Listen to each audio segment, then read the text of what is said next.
would climb inside a red balloon floating towards the noon. For you, I would fly across the midnight sky, the stars and the moon. For you too. And on that flight, I devise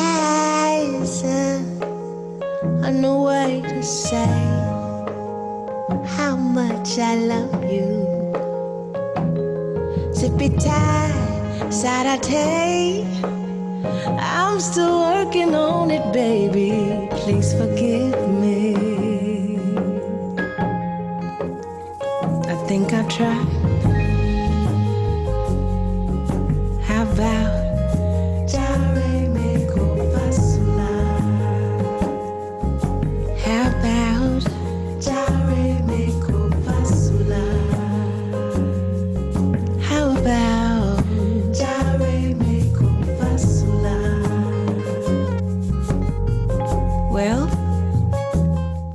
folks are trickling in, go ahead and feel free to introduce yourself and where you are in the world right now, and we'll get started in about a minute or so.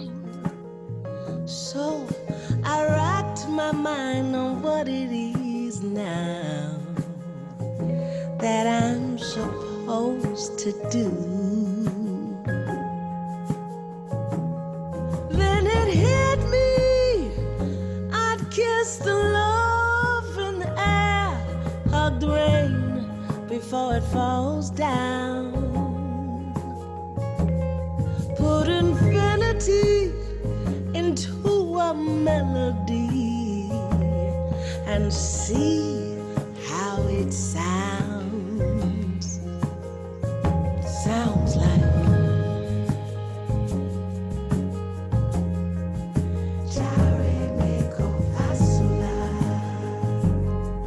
sounds like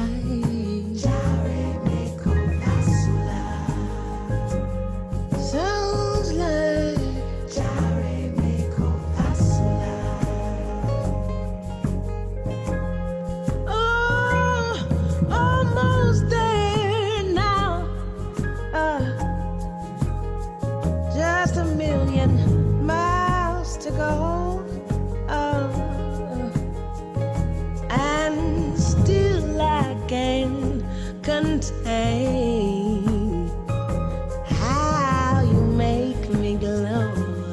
Oh, you make me glow. People look up at me and ooh, they think that I'm the star, but it's all because the love you give to me, it made me who I am. It's like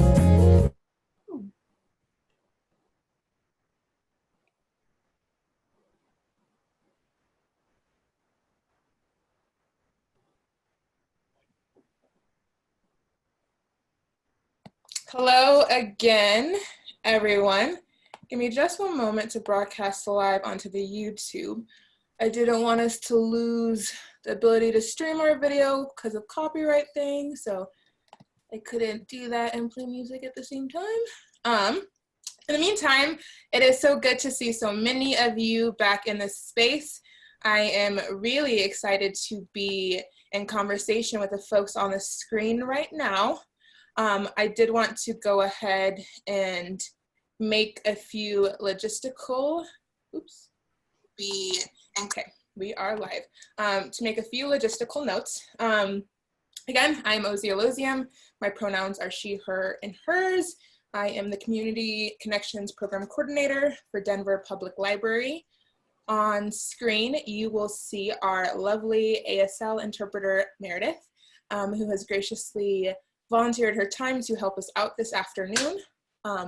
In addition to that, we will be having closed captioning that will be available through a link in the chat. So go ahead and click that if that is what you need right now. As we said in the introduction and on our FAQ, We will be using progressive stacking in our chat. What that means is if you choose to self-identify as a BIPOC, Black, Indigenous, or other person of color member, and would like to ask a comment or question in the chat, go ahead and put an asterisk before your question so that we can prioritize that.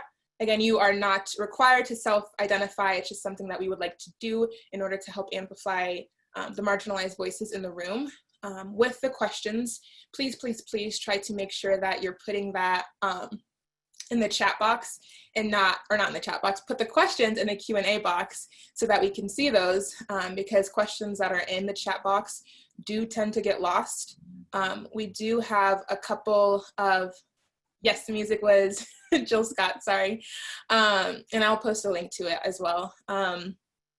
We do have a couple of moderators in the chat who will be keeping a record of links that are shared so we can get those out to you with the resource list at the conclusion of the symposium, as well as the questions that are coming in. There are a handful of preset questions that we have already for the panelists, and so we'll try and get through those before we switch to questions from the audience.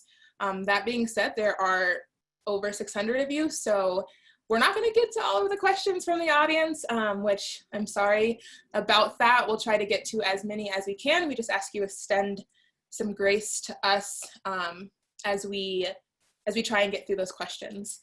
The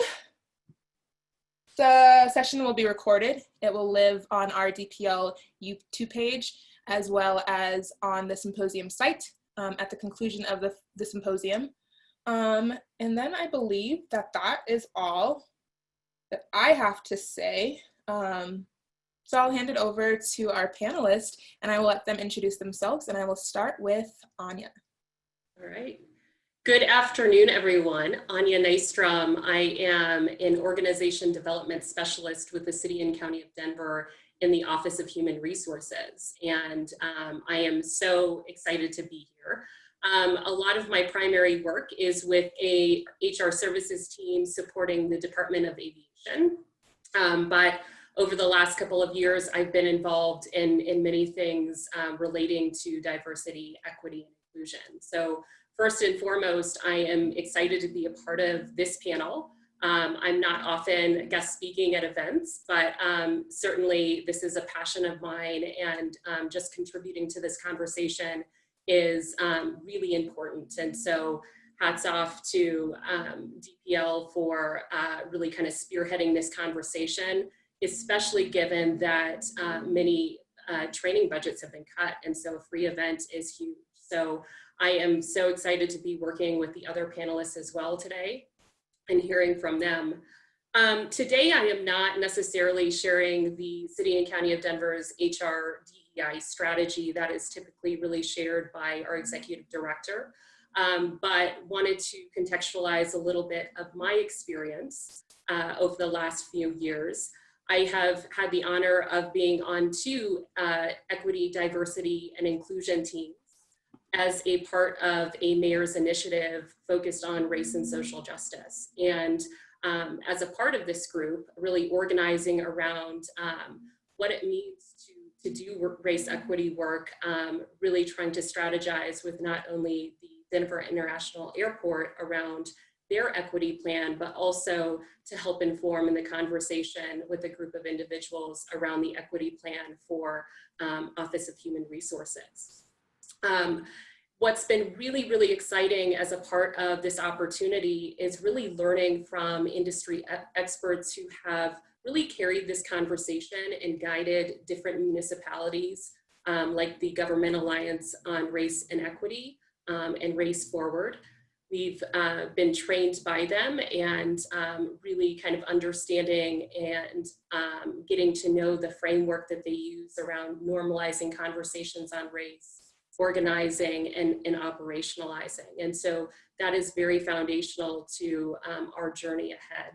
And again, just highlighting that all of this has been done and we're capable of being involved in this because of the Mayor's Office of Social Equity and Innovation.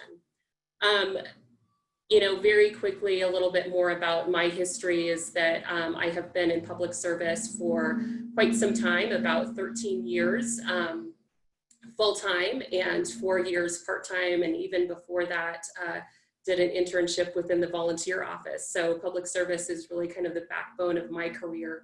And within the last 5 years or so, moved into organization development and really understanding systems change, organizational behavior. And it's really been another backbone of that has been the conversation of diversity, equity, and inclusion. And so calling back to some of my earlier days was kind of building content for D&I. And one of, and this was for a pipeline leadership program out at Den.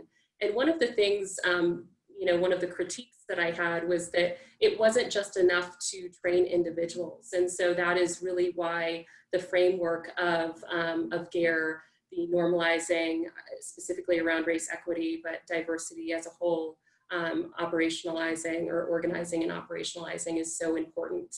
And so really what I've practiced and learned has been from a true race equity standpoint has really been over the last couple of years on looking at our talent management practices, as well as working with our Den recruiters and our culture and strategy team out at DIA on understanding some of the barriers to increasing candidates that are diverse, people of color, as well as women and other historically marginalized groups. So much of what I share today is really my background, kind of my experience, but also a lot of the broad research that GARE has provided and just understanding what's been happening across the nation around this conversation, specifically as it relates to HR.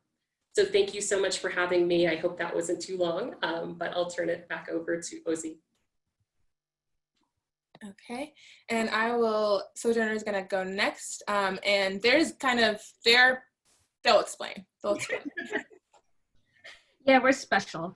Hi, my name is Sojourna Cunningham. I am the Social Sciences and Assessment Librarian at the University of Richmond. And I actually saw in the chat that we have some Richmond people, including a UR grad from 2000, so hello. So I just want to begin by saying that the reason why we're here is because we've been doing research into DEI, specifically relating to inclusive hiring. And I want to begin by saying that I don't consider myself a critical race scholar, but a lot of our work is informed by critical race theory. And I personally read critical race theory as a way to give myself the language for expressing the experiences of being a Black person, a Black and Indigenous POC in libraries. So one of the pieces of critical race theory is to look at the ways at which structures create and maintain themselves. And by structures, I mean the library as an institution. And understanding that those structures very explicitly leave out Black and Indigenous people. They're just left out of the equation. So at the University of Richmond, Samantha and I, who's gonna be talking soon, decided to put together a task force at our institution to look at hiring structures. We got together, we got a group of people at the university to talk about this, or when I say university, I mean library. We met with our library, we met with the university HR, we met with what's called Common Grounds, which is our LGBTQ student life and racial equity group at the university, with the goal of creating better hiring practices that would support and encourage the hiring of minority applicants. So we met bi-weekly for months, and in taking the time to devotedly look at our practices, it was illuminating. Especially in regard to learning about how HR functions or even doesn't function within the library. And I'm gonna say that I'm of the opinion that a lot of racism work within the institution is predicated on this idea of like hearts and mind thinking, like if we just change the hearts and minds of the racist people, everything will be better. I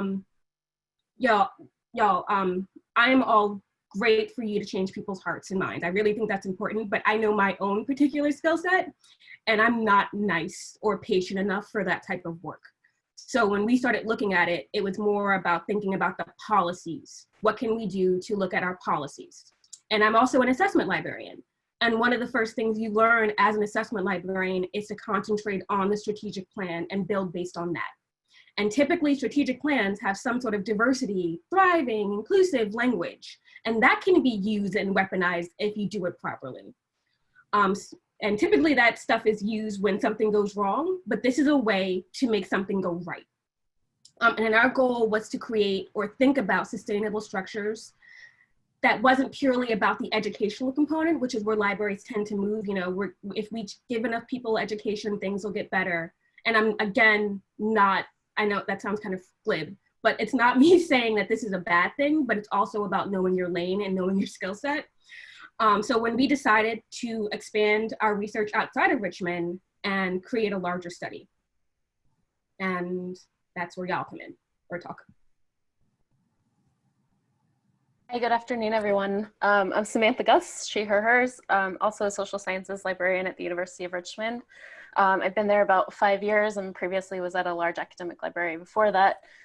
So I have another master's degree in business and workplace education, which is about how adults learn, how people learn at work. But I'm not an HR expert at all. But working in libraries, I have been around my share of search committees and hiring processes. And one thing that immediately struck me as we started to talk about this project was I've never had any formal training on how to do any of this. So that's sort of the background on me. So to follow up on what Sojourna was saying, in libraries, and I think in a lot of organizations, we say in our strategic plans and our conversations, we say over and over, we want to increase our numbers of people of color, which is not the silver bullet solution, by the way. That's another conversation. But we say that we want to increase our numbers and we want to get more candidates of color. We want to hire more people of color. But we're just not very good at this, getting folks in the door or hiring them or keeping them. So we wanted to continue looking at that and how we could contribute to that.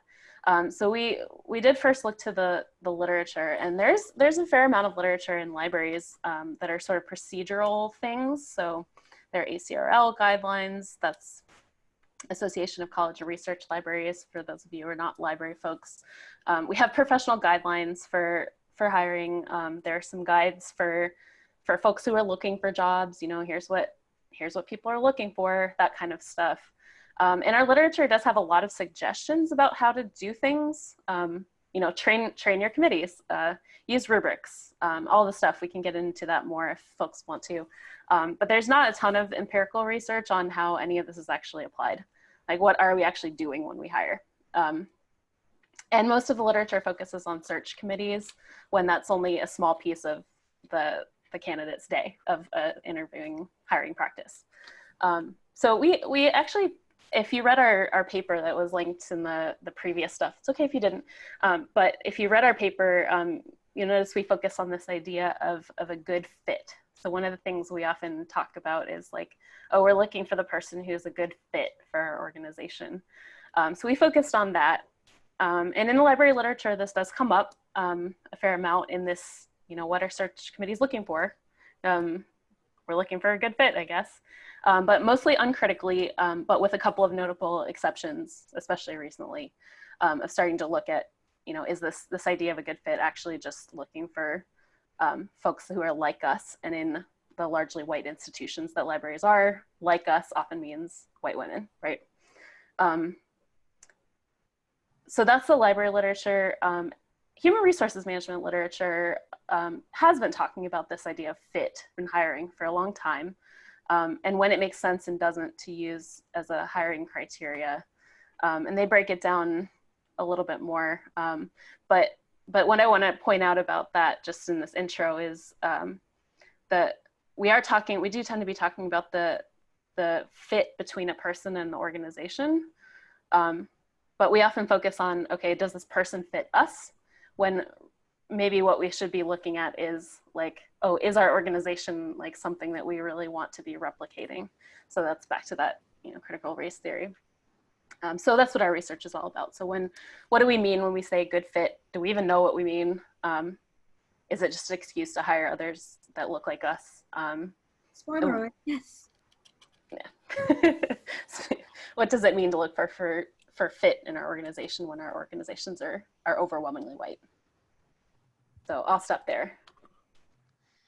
Hi everyone, my name is Jenny Stout. I'm a teaching and learning librarian at Virginia Commonwealth University, she, her pronouns, and I've been at VCU for about 8 years now, primarily do instruction with freshmen and sophomores. And I just remember kind of getting interested in this type of research a few years ago. I was at an event at the University of Richmond that was kind of meant to be sort of a, are you interested in librarianship? Like, come to this thing, learn a little bit.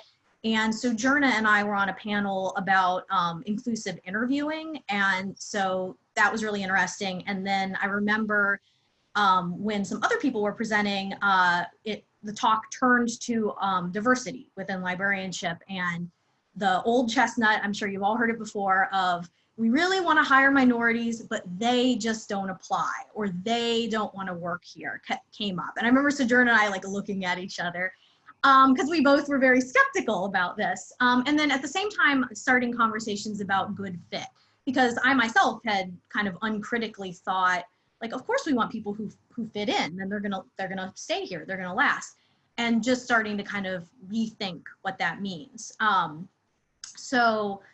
I'm going to talk a little bit about the actual survey that we did, just to kind of give you some information about it, although you can read all the details in the link that was just sent out. We created a survey using Qualtrics, and we had a mix of qualitative and quantitative questions. We used the ACRL Spec Kit 356, Diversity and Inclusion from 2017 as sort of a guideline of like things that we were interested in looking at. And we decided to send the survey to library directors or deans of libraries. We did think about sending it to H&R personnel, but not every library has an H&R person. And then when we started thinking about, well, who else could we send it to, it started getting, well, do we send it to the head of access services? Who do we send it to? So library directors, almost every library has a director or a boss who's in charge. So we sent it to those folks, and we limited our sort of scope to 10 states within the southeastern United States. And we included colleges and universities, private, public, big, small, religious, secular. So we wanted to get a really wide scope of, sort of library experiences. We sent it out to 270 library directors. We got 54 completed surveys, which is a 20% response rate. And I'll just kind of highlight some of the questions and answers that I think are relevant to this topic. So for example, we asked, when you have a job ad, where do you post it? Check all that apply. And obviously tons of people post to their university's website, right? Or Chronicle of Higher Ed, or big job listservs. But 46.3% did specifically post to ethnic caucuses, okay? Another question that we asked is, do you use a rubric during the interview? Because rubrics can be really helpful in sort of assessing all candidates on an equal playing field. And I wanna make sure I get the numbers here, so I'm looking at my notes. Basically, 26% said they never use a rubric at all. And I think, let me make sure I get this right, 65% said they do use a rubric and they modify it based on the position, and 11% said they just use a uniform rubric. But that's still 1/4 that do not use a rubric at all. We also asked, do you collect data during job searches? And 41% said they always collect data, and we're talking demographic data here. 19% said sometimes, 30% said never, and then 11% said other, and had kind of explanations like the pools are too small, data is meaningless, or they have a general sense of the numbers. So again, 1/3 do not collect data at all. Another question we asked is the diversity question. Do you ask in your interviews something about what does it mean to have a commitment to diversity? What are your experiences with diversity? 24% said they always ask candidates about diversity and inclusion. 56% said sometimes they do, depending on the job position. And 13% said they never do, and then 7% said other. So those are some of the quantitative questions that we asked. So we also asked some qualitative questions, and one was, how do you describe a good fit for a position?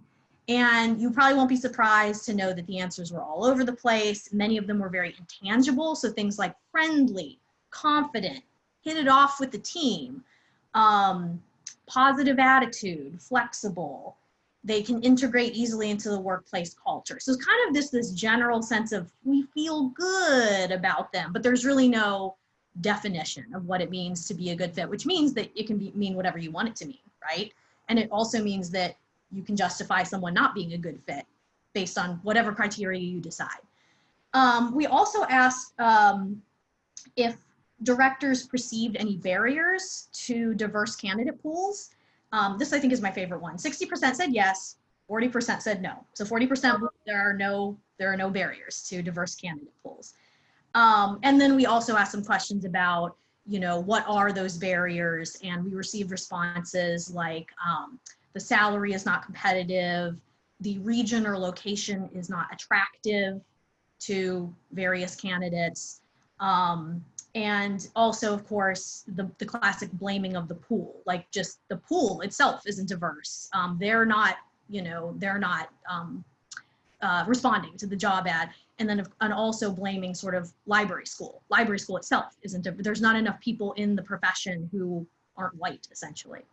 And so I will pause there, but if you want to read all of it, the link is posted in the chat.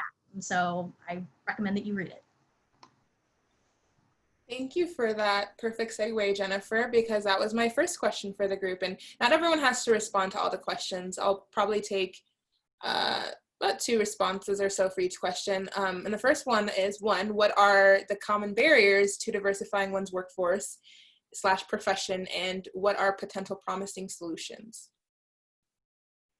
And I'll put that in the chat. So I can start with this particular piece. One of the things that we touched on in our paper is the fact that we replicate our own cultures consistently.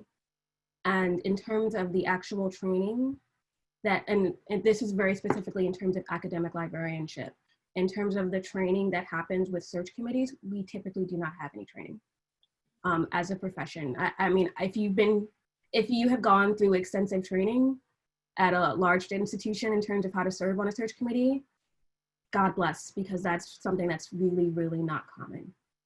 We think we're the experts, but we're really not. So that's just one barrier. And any potential promising solutions? Is it the training then, I'm assuming? And have you seen any of this training exist? What does that look like?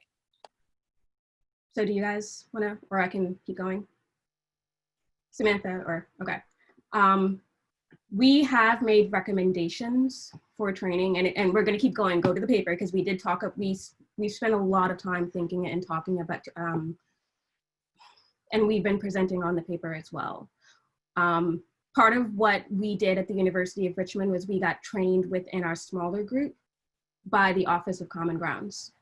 And then we replicated that training with our next search, which was successful in, I mean, it's a very small sample, like tiny sample, but it was successful in hiring a person of color.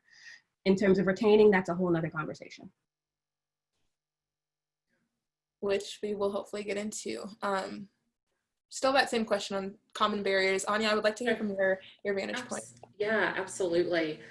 Thinking about this question as I kind of bucket it into kind of bigger areas, kind of 4 different areas. And I think really speaking to some of the tangibles is that we have practices and guides and so forth to leverage, but often those things aren't really practiced in real time. And so when we actually look at recruitment, sourcing, hiring panels, so forth, is that really taking the time to think about how are we leveraging these practices, how are we sharing them with our leadership, how are we kind of building that skill over time, how are we practicing that.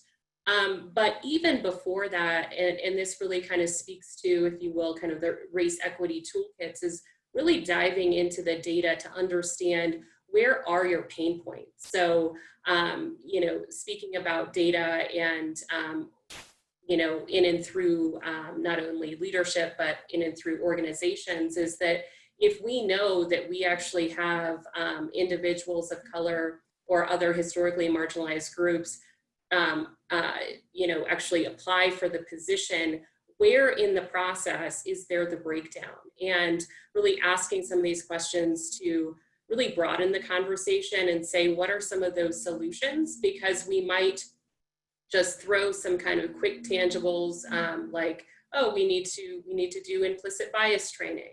That's not always helpful. That's a part of the bigger picture, but that's really some of the work that, you know, learning about race equity is understanding where the actual barriers are. So that data analysis is huge. And I think the other component of that is that really thinking about, are we demonstrating the actual commitment to diversity, equity, and inclusion within our organization? So what I mean by that is, are we practicing that? Are we creating spaces for multiple voices? Are we really leveraging diverse talent? Are we promoting individuals of color in and through leadership? Do we have development programs and pipeline programs in place that help to mentor and advise individuals of color as well as the rest of the organization, but really have some space and time to focus on where are those gaps? So those are just two areas, but I will turn it over to the rest of the group to kind of share out as well. Yeah, I would echo. I think there's just a lot we have already from literature about things that we can do, and I wanted to touch on the idea of rubrics, of using rubrics, which sounds like a really simple, easy, like, oh, tangible thing. We can make sure that we're defining what we're looking for in a candidate before we actually intake candidates, which helps us think about the decisions we're making, helps us not go back to like, well, they made me feel good, or whatever those things are. But a rubric alone will not solve your problem. You can weaponize a rubric as well. One thing we found, and again, I'll say part of this is from our research, but a lot of this is from reading the library literature on this topic too. That's a little caveat, I'll say. But having a rubric with a committee or with a hiring process, but also agreeing ahead of time on what is a good answer, how are you scoring things, what does proficiency look like in a certain area, and being intentional that one of the things you're trying to do is hire more people of color. I'll stop there. So some of the things have already been touched on. Also, I mean, with the rubric, it's sort of everyone agreeing, you know, what makes someone exceptional, or what if you're going to give someone a 5 on the rubric, what's a 5, what's a 1? And along those same lines, you know, again, we asked about the diversity question, and VCU is starting to think about requiring diversity statements from candidates. Which there's a whole big conversation to have there. But I think one thing is that you need to decide beforehand what constitutes a good answer to the diversity question. Because I've definitely heard, you know, the sort of, well, I believe everyone's equal. And, you know, is that a good enough answer?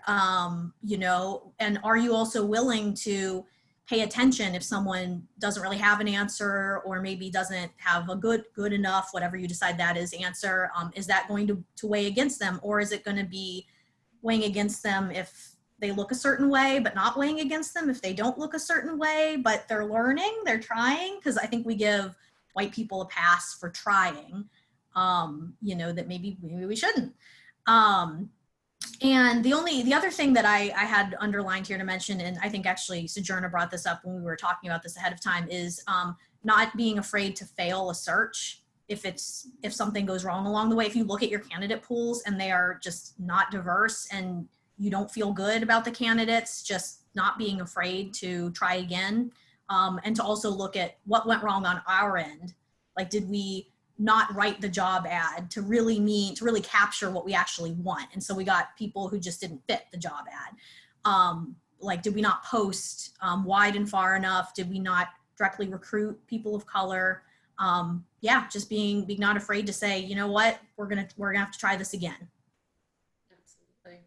And I will also say that one thing that the library doesn't do, but the University of Richmond does in conjunction with our Common Grounds office, was have a diversity advocate on the search committee.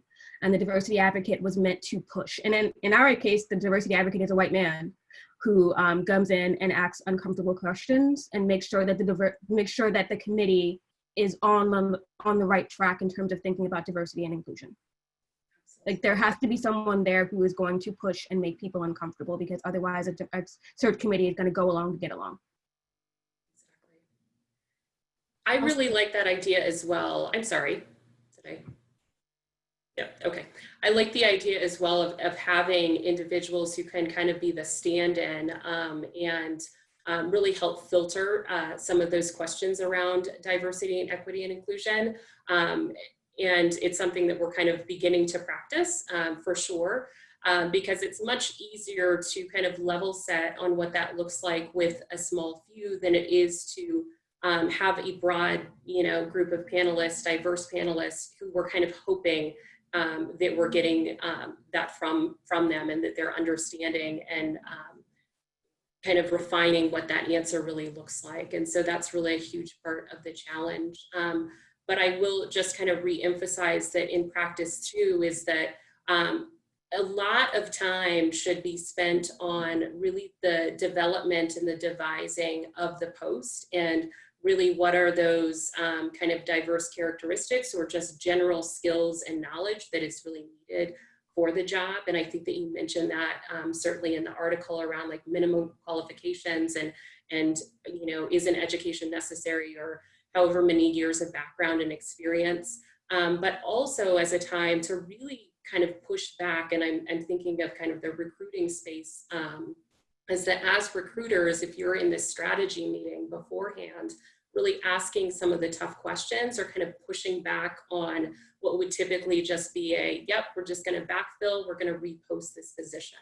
And so spending that time, which is not always there for folks, but really spending that time to clarify on what the description looks like. And then on the back end, once we really understand, you know, what those things that we're looking for, and you know, the interviews have taken place, is to really calibrate. And I think that's what Jennifer was pointing out as well, on, you know, what do we mean by, you know, what's a successful rating versus, you know, what did other people see, so forth. And so just creating that space and time to dialogue often does mitigate and combat some of those biases that are inherent. I just want to add one more thing. I think what Anya said before too about the overall culture of the organization is just so important. And I think that's something I worry about with us. And we're gonna continue our research in these along these lines, but getting your hiring process right is not the only part of this. Yeah.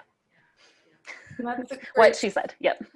That's a great segue into my next question, which is built into one of the questions that I already had for you all, but is also built into a question that was posed by a participant. What comes first, hiring or creating an inclusive environment? Because what does it mean to work on recruiting folks into a place where they're going to be harmed, where there's not the opportunity for career advancement, where they are going to be the only one, And so what does that look like to create an inclusive environment before diversifying? Should one come before the other? Me, I'm gonna go.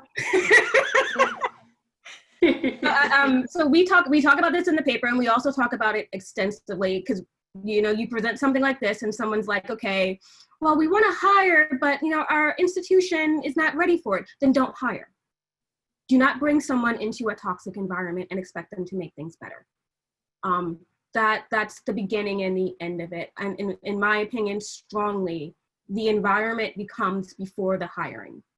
So I'm also, I don't want to say graduate, but I'm a former resident librarian at the University of Tennessee, Knoxville.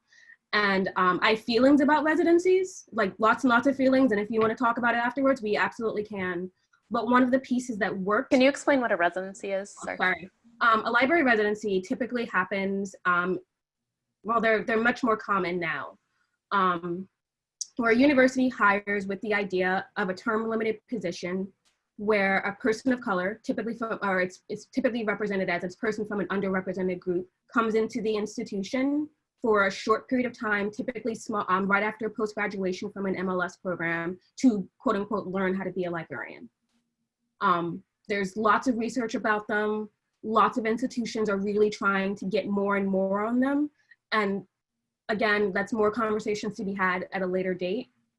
But in order for, at least within our residency, in order for it to work, there had to be groundwork for it to work. There had to be an understanding of the legal ramifications of saying in the job notice, we are requiring that this person come from an underrepresented group.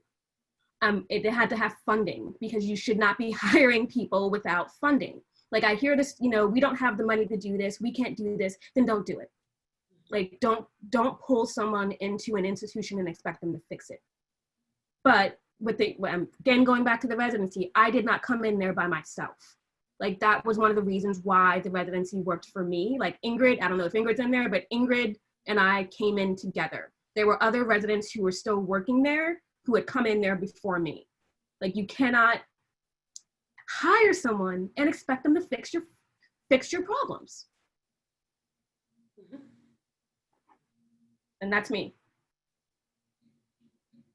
Yeah, if anyone wants to read another article that talks about this and a lot of other things, Sensoy and D'Angelo's "We're All for Diversity But" is like the best one. It's so good. And it talks about how people of color in libraries are in a double bind, where they are expected to do the work of creating the inclusive environment while also not being respected for the work that they do, or being told it's all in your head, or do we really have to change that? So can you imagine, I'm sure many of you can, like, being hired and sort of like told, like, oh, this is so great, you're gonna fix our diversity problem, and then being disrespected in that way. And especially if it's a residency, it's like, well, for better or for worse, you only get a certain amount of time. And Sojourna has mentioned before cohorts, hiring multiple people. It doesn't even necessarily have to be in the same department. It could be multiple departments at once, but in some ways that's a way to get multiple people in a historically underrepresented background. But even if not, like, sort of the idea that there's other people starting with me. I'm not alone in this. So that is something. And it is something that probably costs more money, because if you're hiring multiple people, you have to have multiple salary lines. So I think I saw a comment go by about failing the search and the fear that, oh, we might lose that salary line. I totally understand. And, hopefully if your library is working towards a more inclusive environment, you could, figure out how to deal with that. But I also realize sometimes the money is not coming from inside the library. And so I guess you got to balance what you have with what you can do. I love that kind of real focus on investment and hard dollars on backing that. I wonder if you all could actually speak to some of the behavioral components. I think you spoke to the concept of whiteness. That would be super interesting, because what that made me think about are all of the different behavioral components that we see moving into different organizations. And I fail to remember who came up with this term, but cultural humility as kind of the overarching term to say, you know, are we continuously, you know, being respectful and aware of not only just cultures, but other individuals, and are we cognizant of our own biases, and are we very self-reflexive often in the spaces as leaders, as employees, to even broach the subject of saying we have some work to do, and to consistently work to dismantle those systems of power. Because what we see, you know, in organizations, often even those in power and individuals of color are continuously perpetuating those same concepts and behaviors, whether it be kind of limiting where individuals can speak up, development opportunities, and arriving at those for everyone, different mentorship programs, just how we're structuring our meetings and who can share. I mean, there are so many different things that we see within organizations where it is clear for individuals that are keen to inclusive cultures that we just do not practice. So I'm wondering if you can all share about kind of the concept of whiteness, because I thought that was so important. Maybe just, sorry, go ahead, Sojourna. I'm saying let the white people speak on this one. I just wanted to touch, before I get to that, I wanted to touch on one of the things you said. Oh no, I lost it. Well, I'll just say, sorry, I'll come back. Go ahead, Jenny. Before I lose it, one thing that, you know, our definition of whiteness, I can't find it exactly in our paper here, but it's the idea that whiteness goes unmarked and unnamed, that it's the, you know, it's the default, which makes it really hard for white people to see, because it's like, I mean, I always think of the analogy of like a fish swimming in the water. Like the water is everywhere, so the fish doesn't realize it's in the water unless maybe it goes out of the water and then it's like, oh my gosh. But yeah, so if academic libraries are, I want to say like the latest data was something like 86 or 88% white. That's a very white institution. And one of our, I think we used a definition of whiteness that went beyond skin color and went into sort of a cultural practice.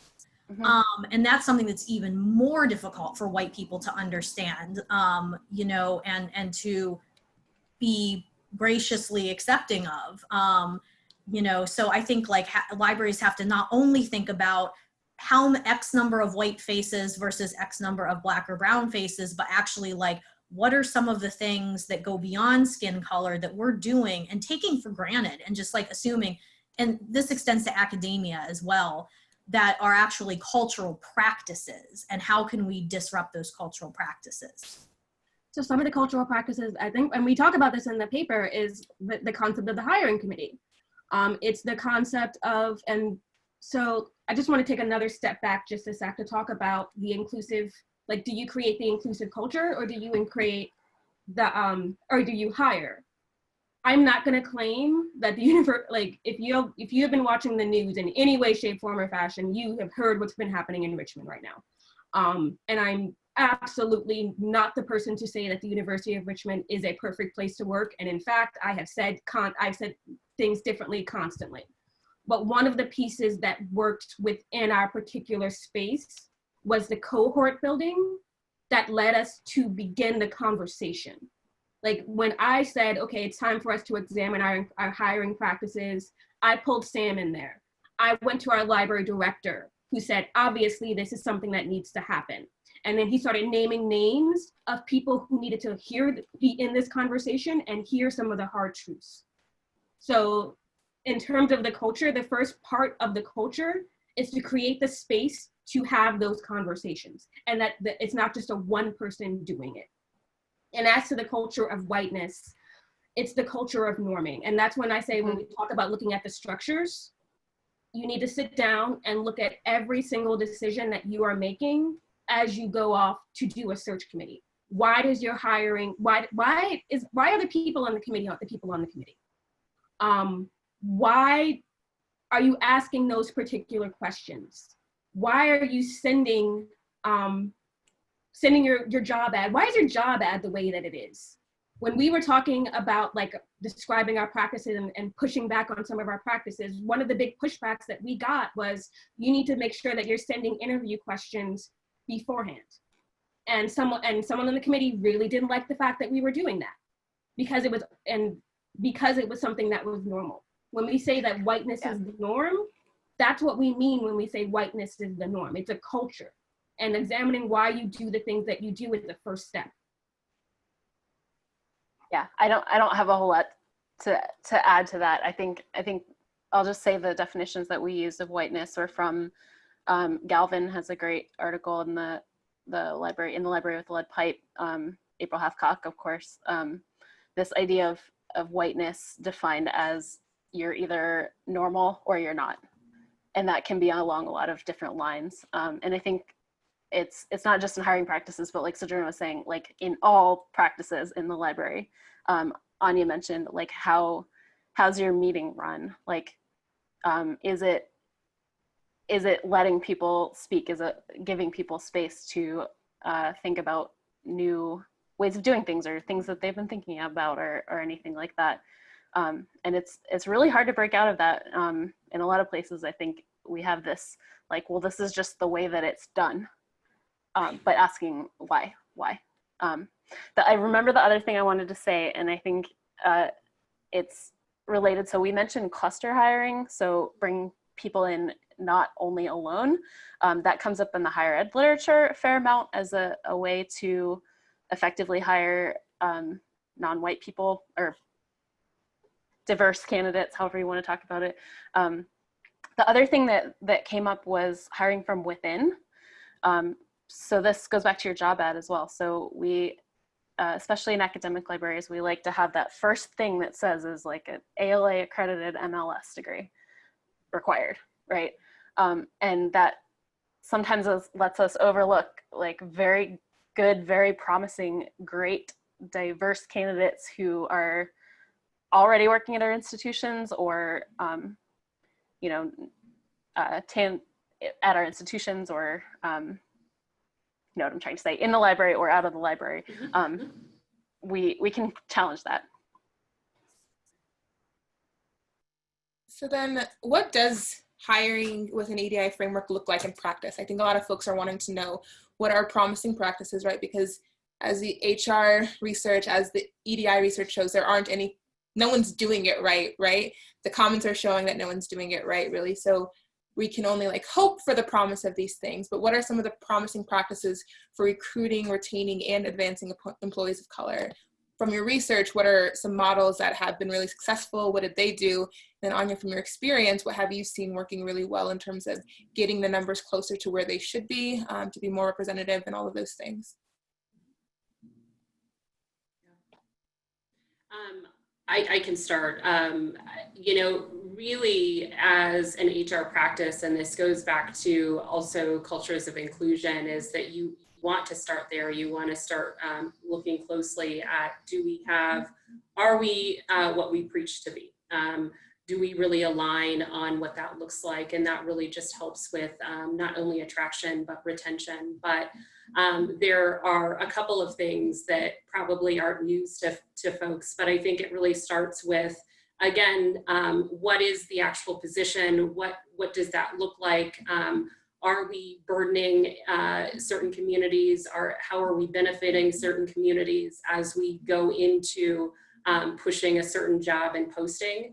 But the marketing and communications is a huge part of that. And so there needs to be an arm of marketing that really focuses on brand strategy, and in particular, a real focus on diversity, equity, and inclusion. And so if it's a new concept to an organization, it will look different, but really honing in on that is important.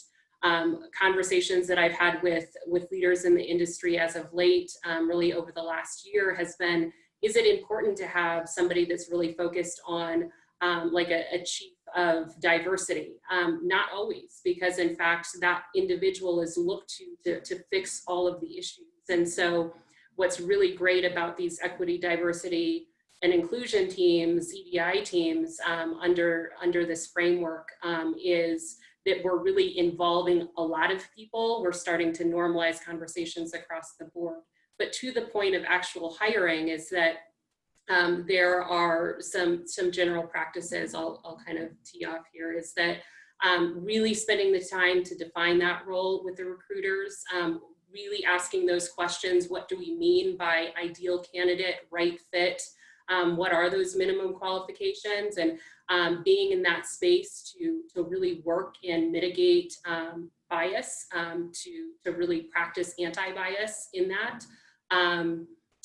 Asking or creating diverse panels. So we already talked about that, but really training and skilling them up. And it's not always, you know, like a 2-hour training. It's just creating the space and time 30 minutes before the interview to say, these are the main things that we're looking for. Let's align, you know, let's kind of figure out a system for operating, and really scheduling some time in between interviews to be able to calibrate where individuals fall if we are using that rubric. And so by and large, and this is, I'll leverage like performance management as a way to do this, is that we've used this in the performance management realm, and it has by and large helped to really calibrate on these things.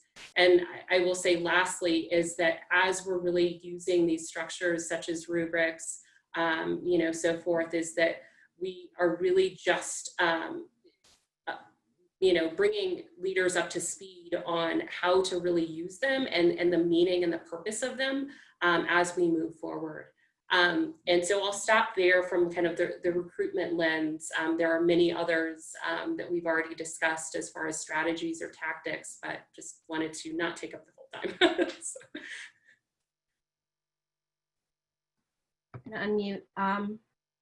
So I have 3 things marked down as hiring within an EDI framework. One is time. People, and I see this because I am an impatient person, and I understand it, and you want things to just happen quickly, and it can't. I mean, if you want to hire with an EDI framework, you have to do the work on yourselves, and you have to do the work on your institution. And especially if you are a white person in here is trying to say, how can I make my library better? You need to do that work. You do need to make sure that you are not pulling in a person of color to do the work that you should be doing. So that's one. Direct recruiting. I think direct recruiting is something like, so it goes back to the idea of library nice, kind of, where we think that, you know, the nice people are just gonna, if we behave in a certain way, or we follow the condition norms, people will just apply. No, that is not how it works. I mean, it's doing the same thing over and over again and expecting a different result. So make sure there are opportunities to communicate with POC, and make sure that you're not just doing it I mean, like, taking a step back. Make sure that the first time a POC hears from you is not because you're trying to get them to come to your job. Like, that should not, I mean, expand the network. Like, that should be a thing, absolutely. And the third one, recognizing that a library is part of a larger university.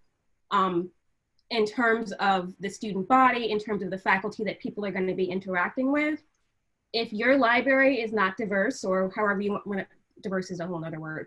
If your library is not where it needs to be, remember that it's part of a larger university structure. What can you do to support faculty of color or staff of color who are not in the library? How can you bring them into the library so that when the time comes and you do have a Black and Indigenous POC who wants to come in, that there will be other people who are not just in the library for them to talk to?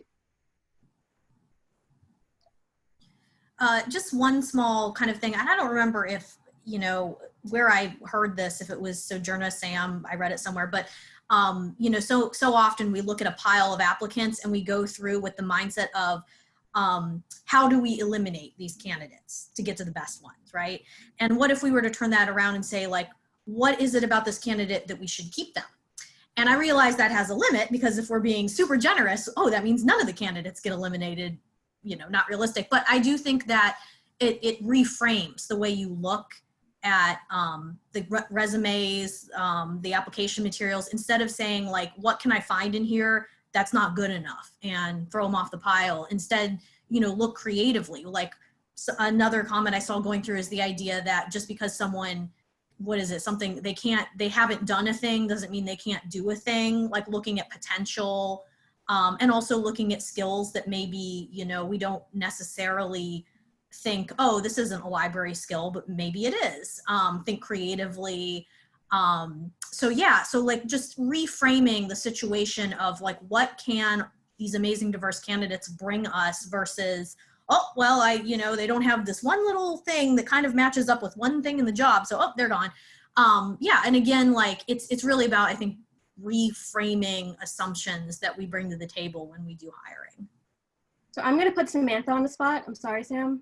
But she talks like that was her section when she was doing the research on person organization fit versus person position fit. And yep. So can you explain that and explain how it reflects directly on libraries? Because I think that's really important. Yeah, there's more information in our paper about this, but there's a way of conceptualizing fit in hiring. We can talk about person vocation fit. So is this person good for the vocation, being a librarian? We generally are like, okay, you've applied for a thing, you're good. Person job fit, which is, can they do this job? And person organization fit, will they fit in with our culture here? So when we talk about fit, and from our survey, and from some other writing that's been done, I think we usually are talking about fit as that person organization fit. Our hiring processes should be, well, I won't say should, but get that straight in your head, right? Are you looking to see if this person can do this job well? And then separate that from, are they gonna fit in with us? Is that what you're getting at, Sojourna? Yeah, I think that's something that has helped me in my mindset about what we're looking for in a candidate. I'm also kind of shocked that, Sojourna, you didn't say your favorite thing, which is that we need to collect data on searches. Who applied, what we can know about who applied, about who we chose. Sometimes this is a little tricky just because you aren't always going to have that information, but it's part of what Anya was talking about. Try to understand your pain points. Don't tell yourself stories about what went wrong without having any kind of attempt at collecting data about knowing for sure. Leadership, kind of reiterating to everybody involved that hiring for diversity is important, that's something, and every time there's a search, having somebody sort of say again, hey, this is important to our organization. I'm tasking you with doing this, go forth and do it. And also just try not to make assumptions. We've said this over and over. You know, you'll hear things like, oh, why would a person of color want to move to insert state, city, whatever? It's like, you don't know, I don't know. Don't assume that for them, right? Make your job as attractive as possible and use these other strategies to get people to apply. Thank you all for that. I really want to return to that idea of retaining, right? Retaining an underrepresented staff. So I'm curious, one, what are, again, some promising practices for that, but what are meaningful protections? This is a question in the chat. What are meaningful protections for BIPOC folks against race-based harassment, against racial battle fatigue, against some of the things? What are the procedural and more policy-oriented things that organizations can do to ensure that if they are recruiting folks into this space, there's going to be something to mitigate the harm that they're going to inherently be exposed to, since it is a traditionally white institution, or if it is a traditionally white institution?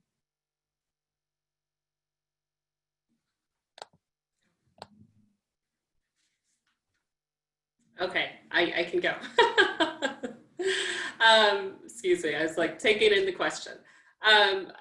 You know, there are quite a few things from retaining individuals of color, from creating spaces for individuals of color, as well as other historically marginalized groups. And I'm kind of thinking about like the LGBT+ community, things like that, is really are we investing in programs that are really advancing our individuals of color, and really creating the space and being very specific about reaching out and that connection and building relationships.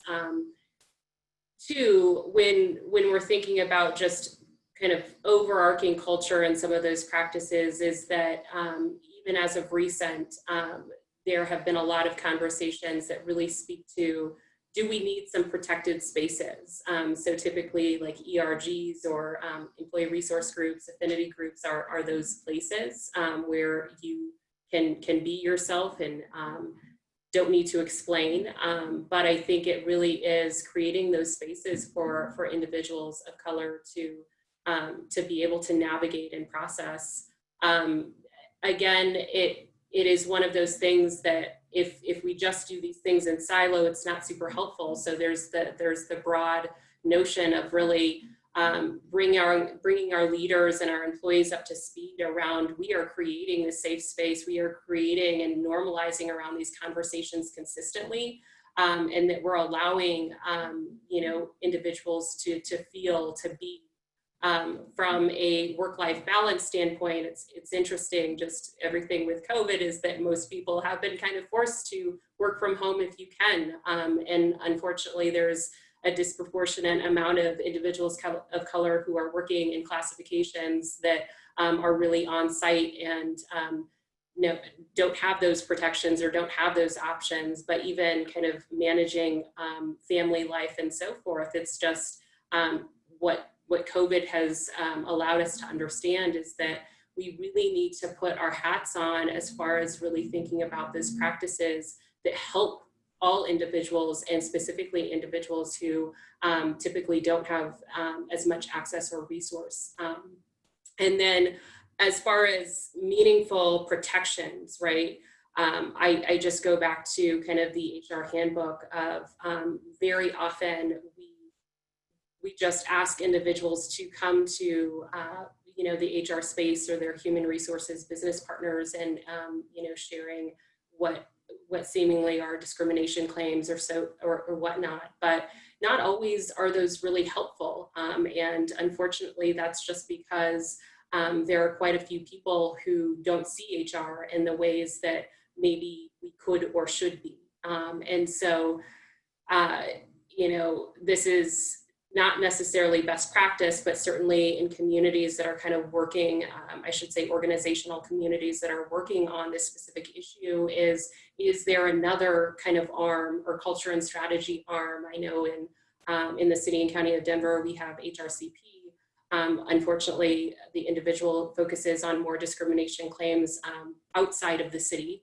But what are some ways that we can think about to create safe spaces to share those discrimination claims? But unfortunately, there's just a lot of laws and kind of policies that really protect that. And I would just say that really trying to bring those to HR, even if it's with an ally, would be the best bet.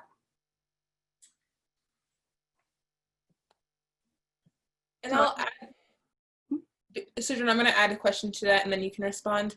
And maybe you can speak to this a bit, because I'm seeing in the chat and I hear it all the time. HR doesn't seem to be for the people, right? Is it what does an HR that's for the people look like? And is it possible to not only create an HR that's for the people, but what does it look like to switch what your HR is as it exists and make it something that is for the people in that way, which is a big question, Sojourna. So I'll let you say what you were going to say, and then I'll open it up as well, so other folks, if they have something to say, can respond.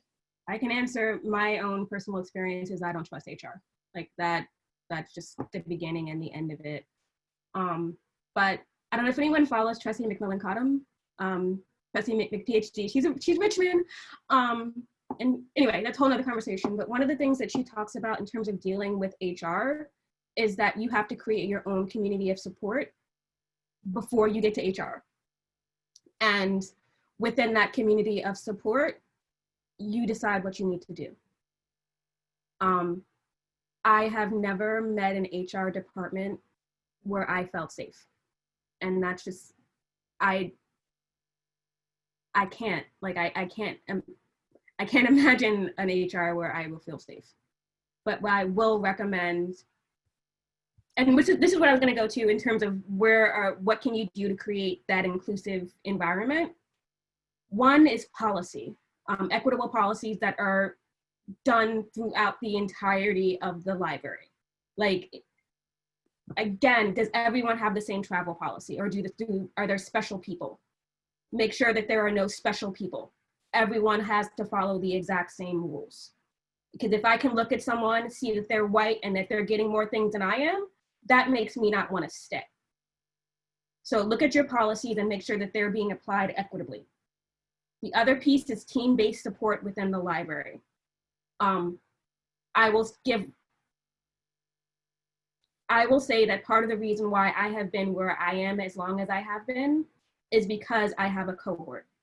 It's a cohort full of me, other Black and Indigenous POC, queer people. I've joked that I think Sam is my straight white friend. Like, that's the only, like, that, I mean, like, it has to be a larger community that understands what it means to be marginalized. Like, it shouldn't have to be on BIPOC to do it, but once you get into an institution, find your people. And if you can't, then you may need to leave. I don't know if Anya wanted to respond to the HR piece. Okay, I wanted to say one other thing for, this is a small thing for white folks, cede the floor. I think it's great that this conference has the, what's it called, stacked? Progressive stacking. Yeah, progressive stacking. You can do that in meetings in your daily lives. You know, let folks, marginalized folks speak, amplify what they're saying. If you're seeing barriers, help them, or use your privilege to try to remove those barriers. If you don't see the barriers, if you don't understand them, you know, try to learn, do the work. Yeah, and I'll just add again to the white folks watching, you know, if a person of color says that they experienced a microaggression, just believe them. You know, just don't try to, I know that in some ways trying to come up with well, they didn't mean it, on some level you think you're trying to spare their feelings, but no, just believe them and call out other white people who, you know, commit microaggressions. It's scary and it's very uncomfortable, but you know, you got to do it if you want to start building that inclusive, we don't even want to say inclusive, it's anti-racist culture. And that doesn't happen overnight. Like, it's not going to happen overnight. You gotta, it takes a lot of time, consistency, creating a culture in which people are uncomfortable to say and do racist things. You know, they should feel uncomfortable. They should feel embarrassed to do those things, but that takes a while.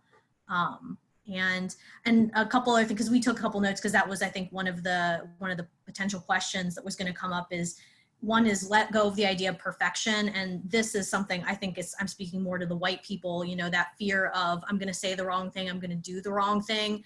I've heard during a seminar that I've taken recently, like heartfelt over perfect. Because if you're waiting to say the perfect thing, you'll never say it.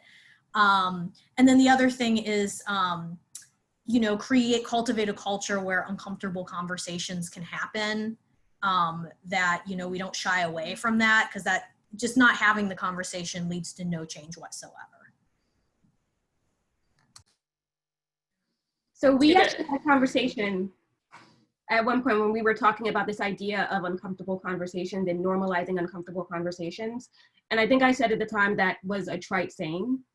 And it goes back, because I mean, that's something that we say. That's the thing that we've started normally, you know, we have to, you know, normalize the fact that we have to have uncomfortable conversations, but it also comes down to what does that actually look like in practice? So this again goes back to policy. What policy do you have in place to have that uncomfortable conversation where it's not going to be where the BIPOC has to be the one to lead it? So again, I'm going to keep coming back to Richmond because it's my experience right now, but it's not perfect and I'm not trying to pretend it is. But there is a white anti-racist group that is run by our Common Grounds group. So all of the white people can go in and have their feelings and talk about all of those things so that I don't have to have it. I tried to go to one of them once and I was like, this is not for me, but it is for them. And it should be happening, not with me. Absolutely. As of recent, I'll just say that the City and County of Denver, through the Office of Social Equity and Innovation, their kind of training specialists have really started offering a lot more on just understanding racism, and have really kind of tiered that. It is, you know, you opt into it, but it is for spaces and individuals who don't know a lot about the historical components of this, and really are just seeing this for the first time, or even individuals of color who just aren't as savvy and really kind of understanding kind of the multicultural, you know, interwoven concepts, if you will. And so that's something that really is just started, but I think that those things will continue for sure.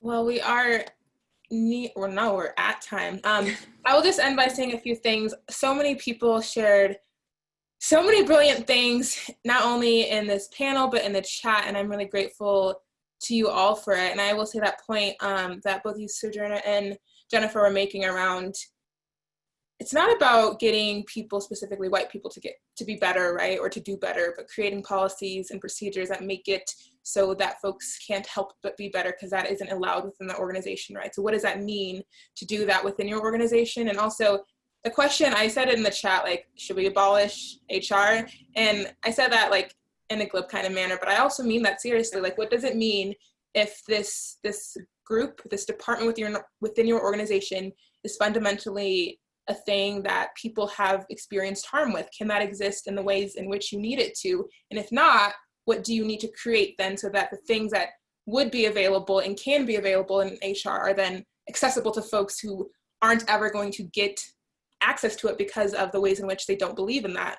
And so I encourage you all to think about what that potentially means for your organization, what that means for yourself, etc. Thank you to you all for sharing your expertise, your knowledge, your time, and your energy with us. Everyone in the room, I am so grateful and appreciative. I will say one last plug for, well, first we're gonna move into our self-care session with Ashley Cornelius. So if you participated in that earlier today, it was amazing. So she'll be closing us out with the collective care circle. But if you identify as a BIPOC member, so Black, Indigenous, or other person of color, we will be doing a virtual happy hour. Today, I want to say it's at 4:30, just check the schedule.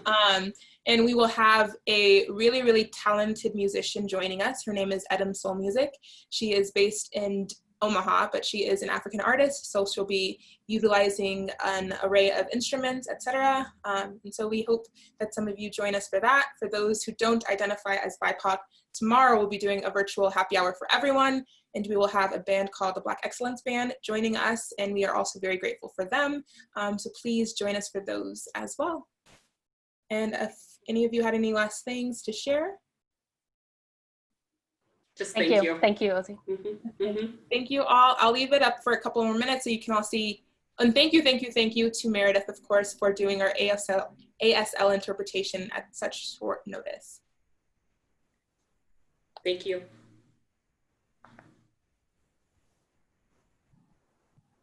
Okay. Let's see. Everyone's saying thank you in the chat to you all. And folks were compiling comments and stuff, so if there's anything that were really targeted to you that we want you to make sure you see, we'll get that to you as well. Okay, great. Okay, I'm going to go ahead and end this. Thank you all so much. Thank you. Bye. Thanks so much, Lizzie. Bye. Bye.